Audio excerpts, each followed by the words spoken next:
guys, and welcome ulit sa another episode ng Aling Oday's Kitchen. Gagawa tayo ngayon ng chicken skin chicharon. And here are the following ingredients.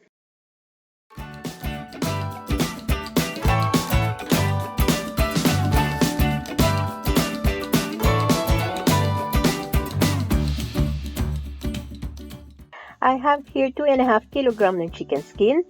Make sure na hugasan natin itong maigi under running water. And then, make sure na i-drain yung maigi yung excess na water. And after natin mahugasan, i-slice natin to for about 3 inches in length or in size. Kailangan na medyo malaki ang hiwa kasi mag-shrink ito pagka naluto.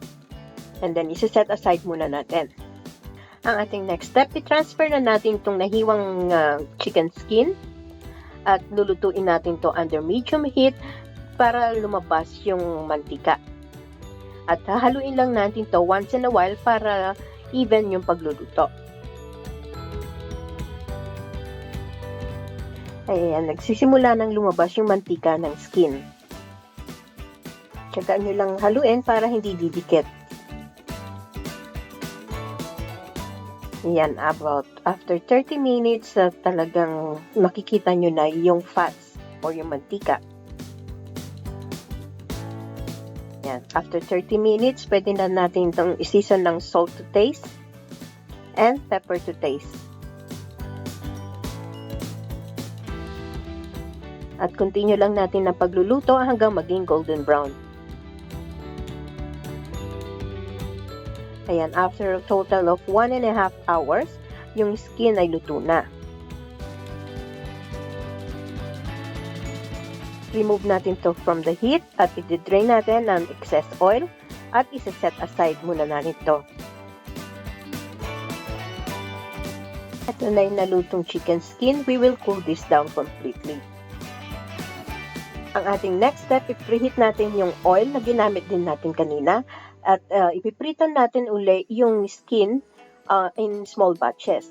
Ipiprito natin to for about 5 minutes or hanggang sa lumutong yung ating chicharon. Ayan, after 5 minutes, pwede na natin itong hanguin at i-drain natin yung excess oil.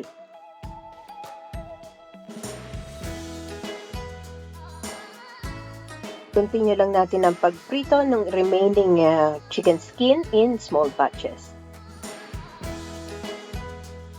Next, meron akong 1 teaspoon ng garlic powder. I-add ko itong 1 teaspoon ng onion powder. Pwede din kayong gumamit ng about half a teaspoon ng chili powder kung gusto nyong maanghang. Mix it well and set aside. Sprinkle natin yung spices. Mix it well. After natin ma-mix, this one is ready for serving. And there you have it, our chicken skin chicharon, best served with pinakurat na suka. Please don't forget to subscribe and hit that bell button para lagi kayong updated tuwing mag-upload ako ng videos. Ako po si Aling Oday. Salamat! Bye! Please follow me on my Facebook page, Twitter, and Instagram.